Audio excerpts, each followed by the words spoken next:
Assalamualaikum warahmatullahi wabarakatuh. Kami dari kelompok 6 akan menjelaskan mengenai landasan ideal dan konstitusional politik luar negeri bebas aktif serta pelaksanaannya.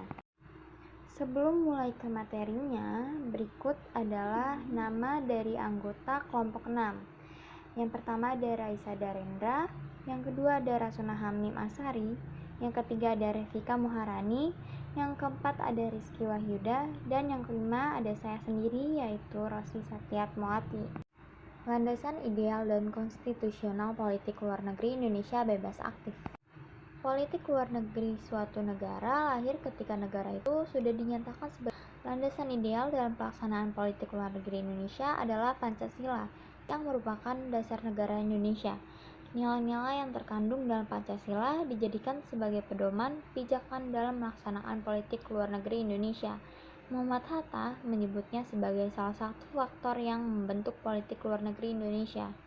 Kelima sila yang termuat dalam Pancasila berisi pedoman dasar bagi pelaksanaan kehidupan berbangsa dan bernegara yang ideal dan mencakup seluruh sendi kehidupan manusia.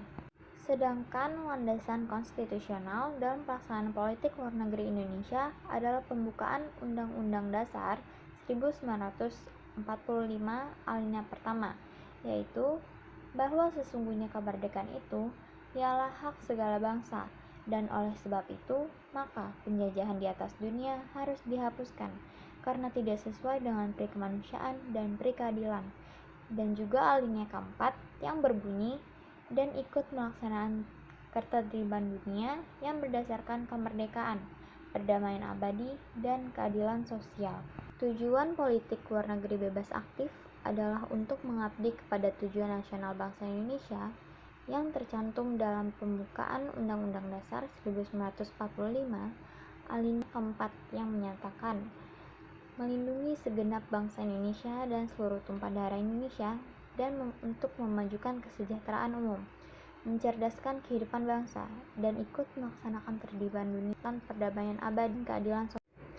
Sejak awal kemerdekaan hingga masa Orde Lama, landasan operasional dari politik luar negeri Indonesia yang bebas aktif sebagian besar dinyatakan melalui maklumat dan pidato-pidato Presiden Soekarno. Beberapa saat setelah kemerdekaan, dikeluarkanlah maklumat politik pemerintah tanggal 1 November 1945 yang isinya adalah politik damai dan hidup berdampingan secara damai, tidak campur tangan dalam urusan dalam negeri negara lain, politik bertetangga baik dan kerjasama dengan semua negara di bidang ekonomi, politik, dan lain-lain, serta selalu mengacu pada piagam PBB dalam melakukan hubungan dengan negara lain. Selanjutnya, pada masa demokrasi terpimpin, tahun 1959 hingga 1965, landasan operasional politik luar negeri Indonesia adalah berdasarkan Undang-Undang Dasar 1945 yang terdapat dalam pembukaan Undang-Undang Dasar 1945 alinea pertama, pasal 11 dan pasal 13 ayat 1 dan 2 Undang-Undang Dasar 1945, amanat Presiden yang berjudul Penemuan Kembali Revolusi Kita pada 17 Agustus 1959 atau dikenal sebagai Manifesto Politik Republik Indonesia. Pada Orde Baru atau periode reformasi yang dimulai dari masa pemerintahan B.J. Habibie, secara substansif, landasan operasional politik luar negeri Indonesia dapat dilihat melalui ketetapan MPR nomor 4 MPR 1999 tanggal 19 Oktober 1999 tentang garis-garis besar haluan negara dalam rangka mewujudkan tujuan nasional periode 1999 hingga 2004. Ketetapan ini juga menetapkan sasaran yang harus dicapai dalam pelaksanaan politik dan hubungan luar negeri, yaitu 1. Menegaskan kembali pelaksanaan politik bebas dan aktif mencapai tujuan nasional. 2. Ikut serta dalam perjanjian internasional dan peningkatan kerjasama untuk kepentingan rakyat Indonesia. Ketiga, memperbaiki performa penampilan diplomat Indonesia dalam rangka suksesnya pelaksanaan diplomasi proaktif di semua bidang. Keempat, meningkatkan kualitas diplomasi dalam rangka mencapai pemulihan ekonomi yang cepat melalui intensifikasi kerjasama regional dan internasional. Kelima, mengintensifkan kesiapan Indonesia memasuki era perdagangan bebas. Keenam, memperluas perjanjian ekstradisi dengan negara-negara tetangga. Dan yang ketujuh, mengintensifkan kerjasama dengan negara-negara tetangga dalam kerangka ASEAN dengan tujuan memelihara stabilitas dan kemakmuran di wilayah Asia Tenggara. Lahirnya politik luar negeri bebas aktif. Setelah proklamasi tanggal 17 Agustus 1945, Indonesia belum memiliki rumusan yang jelas mengenai bentuk politik luar negerinya. Dalam Perang Dingin antara Blok Amerika bagian Barat dengan Blok Uni Soviet bagian Timur, pada awal berdirinya negara Indonesia, Indonesia tidak memihak kepada salah satu blok. Alasannya tidak memihak dalam Perang Dingin selain meredakan ketegangan juga dilatar belakangi oleh kepentingan nasional Indonesia, yaitu mencari dukungan dunia internasional terhadap perjuangan kemerdekaannya. Politik luar negeri Indonesia mendapatkan bentuknya saat wakil presiden yaitu Muhammad Hatta yang memberikan keterangan yang berkeinginan tidak memihak salah satu blok barat atau blok timur. Walaupun Indonesia memilih tidak memihak bukan berarti akan menciptakan blok baru. Sikap tersebut menjadikan dasar politik luar negeri Indonesia yang disebut bebas aktif, artinya tidak memihak tetapi aktif dalam memelihara perdamaian dan meredakan pertentangan. Politik luar negeri Indonesia masa demokrasi parlementer tahun 1950 sampai 1959. Pada masa demokrasi parlementer, pemerintah Indonesia ingin memperkuat eksistensi NKRI di kancah internasional melalui kebijakan-kebijakan politik luar negeri, di mana prioritas utama kebijakan tersebut pasca kemerdekaan hingga tahun 1950 lebih ditunjukkan untuk menentang dan melawan segala bentuk penjajahan, kolonialisme, dan penindasan di dunia. Pada waktu itu, Indonesia berusaha keras untuk mendapatkan pengakuan dunia internasional dengan cara diplomasi. Sejak pertengahan tahun 1950-an, Indonesia telah memprakarsai dan mengambil sejumlah kebijakan luar negeri yang sangat penting dan monumental. Seperti contohnya yaitu Konferensi Asia Afrika atau KAA di Bandung pada tahun 1955. Salah satu implementasinya adalah keikutsertaan Indonesia dalam membentuk solidaritas bangsa-bangsa yang baru merdeka dalam Forum Gerakan Non-Blok atau GNB, atau disebut juga sebagai Non-Aligned Movement atau NAM.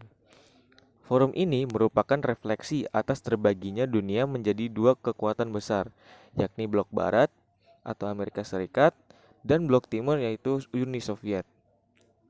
Konsep politik luar negeri yang bebas aktif ini berusaha membantu bangsa-bangsa di dunia yang belum terlepas dari belenggu penjajahan-penjajahan. Di Indonesia masa demokrasi terpimpin.